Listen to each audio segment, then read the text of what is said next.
ഓം നമോ ഭഗവതേ വാസുദേവായ. ശ്രീ മഹാഭാഗവതം 5-ാം സ്കന്ധം 7-ാം അധ്യായം. ഭരതചരിതം. ശ്രീശുകൻ പറഞ്ഞു, ഭഗവാൻ ഋഷഭാഭിധനായ സ്വപിതാവ് നിയോഗിച്ചതനുസരിച്ച് മഹാഭാഗവതനായ ഭരതൻ ഭൂഭാരം ഏറ്റെടുക്കുകയും വിശ്വരൂപൻ്റെ മകളായ പഞ്ചജനിയെ വേൾക്കുകയും ചെയ്തു. ശബ്ദാദി പഞ്ചതന്മാത്രങ്ങളെ അഹം തത്വമെന്ന പോലെ എല്ലാം കൊണ്ടും തനിക്ക് അനുരൂപന്മാരായ 5 പുത്രന്മാരെ അദ്ദേഹം അവളിൽ ജനിപ്പിച്ചു. സുമതി, രാഷ്ട്രഭൃത്ത്, സുദർശനൻ, ആവരണൻ, ധൂമ്രകേതു എന്നിങ്ങനെയായിരുന്നു അവരുടെ നാമധേയങ്ങൾ. അതുവരെ അജനാഭം എന്നു പേരായ ഈ ഭൂവിഭാഗത്തിന് ഭരതൻ്റെ സിംഹാസനാരോഹണത്തിന് ശേഷമാണ് ഭാരതം എന്ന പേര് സിദ്ധിക്കാനിടയായത്. വിജ്ഞനായ ആ രാജാവ് പിതൃപിതാമഹന്മാരെ പോലെ സ്വസ്വകർമ്മനിഷ്ഠരായ പ്രജകളെ സ്വധർമ്മനിരതനായി വളരെയേറെ വാത്സല്യത്തോടെ പരിപാലിച്ചു പോന്നു.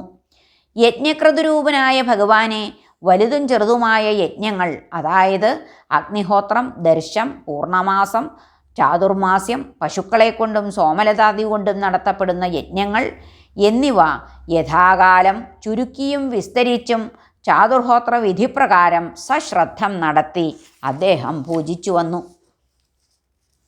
സർവാംഗങ്ങളോടും കൂടി വിസ്തരിച്ചിട്ടുള്ള നാനായജ്ഞങ്ങൾ അങ്ങനെ നടന്നുകൊണ്ടിരിക്കെ തത്തൽക്രിയകളിൽ നിന്നുമുണ്ടാവുന്ന അപൂർവഫലത്തെ യജമാനനായ അദ്ദേഹം സർവമന്ത്രപ്രതിപാദിത ദേവതാസ്വരൂപനും സർവലോക നിയന്താവും മുഖ്യോപാസ്യ ദേവതയുമായ ഭഗവാൻ വാസുദേവങ്കൽ തന്നെ സമർപ്പിക്കുകയും അധ്വര്യുക്കൾ ഓരോ ദേവതയെ ഉദ്ദേശിച്ച് മന്ത്രപൂർവം ഹവിസ്സേന്തി നിൽക്കുമ്പോഴൊക്കെ ആ മന്ത്രദേവതകളെല്ലാം പരമബ്രഹ്മസ്വരൂപനായ ആ ഭഗവാന്റെ തന്നെ നേത്രാദ്യ അംഗവിശേഷങ്ങളായി സങ്കല്പിക്കുകയും ചെയ്തു വന്നു. അങ്ങനെയുള്ള നിരന്തര ഭജനപ്രഭാവം കൊണ്ട് അദ്ദേഹം ആത്മകന്മഷങ്ങളെല്ലാം നശിച്ചവനായി തീർന്നു.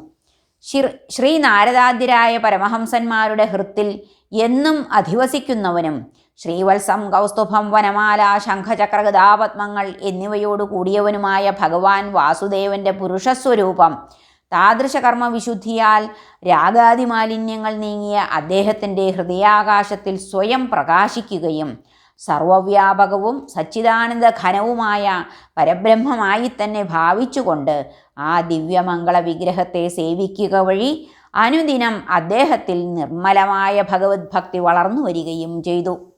ഇങ്ങനെ കോടി വർഷങ്ങളോളം രാജ്യഭോഗങ്ങൾ ഭുജിച്ചതിന് ശേഷം പരമ്പരയാ തനിക്ക് സിദ്ധിച്ച പിതൃപൈതാമഹമായ ആ ധനത്തെ, അതായത് രാജ്യത്തെ, സ്വപുത്രന്മാർക്ക് വീതിച്ചു കൊടുത്ത് ഐശ്വര്യസമർത്ഥമായ സ്വരാജധാനിയെയും വിട്ട് അദ്ദേഹം പുലഹാശ്രമത്തിലേക്ക് പുറപ്പെട്ടു.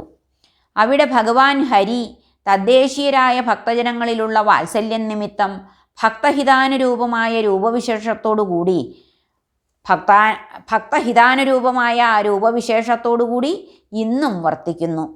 അവിടെ 2 ഭാഗത്തും ദ്വാരങ്ങളോടുകൂടിയവയും ചക്രാകൃതികളുമായ സാളഗ്രാമശിലകളുടെ ഉപരിഭാഗത്തൂടെ സരിത്പ്രവരയായ ചക്രനദി അഥവാ ഗണ്ഡകി നദി ആശ്രമപദങ്ങളെ പവിത്രീകരിച്ചുകൊണ്ട് ഇന്നും ഒഴുകിക്കൊണ്ടിരിക്കുന്നു.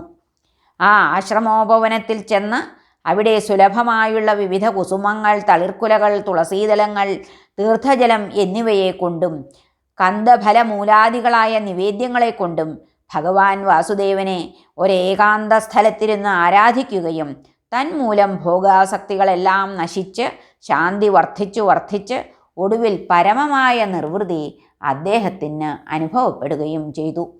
നിരന്തരം ഇപ്രകാരം ചെയ്തു വന്ന ഈശ്വരാരാധന മൂലം ഭഗവാങ്കൽ വർദ്ധിച്ചു കൊണ്ടുവന്ന ഭക്തിയാൽ ഹൃദയം ദ്രവിക്കുകയും സന്തോഷാധിക്യം നിമിത്തം ശരീരം മുഴുവനും രോമം എഴുന്നു നിൽക്കുകയും ഉത്കണ്ഠാകുലങ്ങളായ നേത്രങ്ങളിൽ ആനന്ദബാഷ്പം നിറഞ്ഞ് ഇതര പദാർത്ഥങ്ങളെയൊന്നും കാണാനാവാത്ത നിലയിൽ എത്തിച്ചേരുകയും രമ്യവും ചെങ്കമലം പോലെ സുന്ദരവുമായ ആ ഭഗവത് ചരണയുഗളത്തെ തന്നെ ധ്യാനിച്ച് പരിചയിക്കുകയാൽ ഉണ്ടായ ഭക്തിയോഗത്തിൻ്റെ ഫലമായി ഉദിച്ചു പൊങ്ങിയ അഗാധ പരമാനന്ദഹൃദമായി തീർന്ന സ്വന്തം ഹൃദയത്തിൽ തന്നെ ആണ്ടുമുങ്ങിയ ബുദ്ധിയോടുകൂടിയവനായി തീരുക വഴി ഭഗവത് സബര്യയെ തന്നെ ക്രമേണ വിസ്മരിച്ച ഒരു ക്രമേണ വിസ്മരിച്ച ഒരു നിലയിൽ ആയിത്തീരുകയും ചെയ്തു അദ്ദേഹം.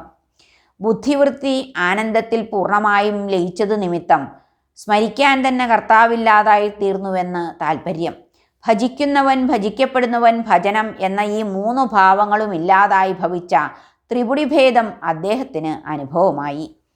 ഇങ്ങനെ ഭഗവത് പരിചര്യാ നിയമങ്ങളെ അനുഷ്ഠിച്ചും കൃഷ്ണമൃഗത്തോൽ ധരിച്ചും ത്രികാലസ്നാനം നിമിത്തം നനഞ്ഞു ചെമ്പിച്ചു കുടിലമായ ജടാഭാരത്താൽ ശോഭിച്ചും കൊണ്ട് വർത്തിച്ച ആ മഹാഭാഗൻ സൂര്യനുദിച്ചു ഉയരവേ തൻ മണ്ഡലത്തിൽ വസിക്കുന്ന ഹിരൺമയനായ പുരുഷനെ സൂര്യമന്ത്രത്താൽ ധ്യാനിച്ചും കൊണ്ട് ഇങ്ങനെ സ്തോത്രം ചെയ്തു. സങ്കൽപ്പസൃഷ്ടം ഭുവനത്തിലേറി ചിച്ഛക്തിയാൽ ഇന്ദ്രിയചേഷ്ടയേകി പാലിക്കും ഫലപ്രദം സംശുദ്ധം നമിപ്പിൻ സവിതൃപ്രഭാവം. ഹരേ നമ. ശ്രീകൃഷ്ണാർപ്പണമസ്തു. 7-ാം അധ്യായം കഴിഞ്ഞു. സർവത്ര ഗോവിന്ദനാമ സങ്കീർത്തനം. ഗോവിന്ദ ഗോവിന്ദ. ഹരേ നാരായണ.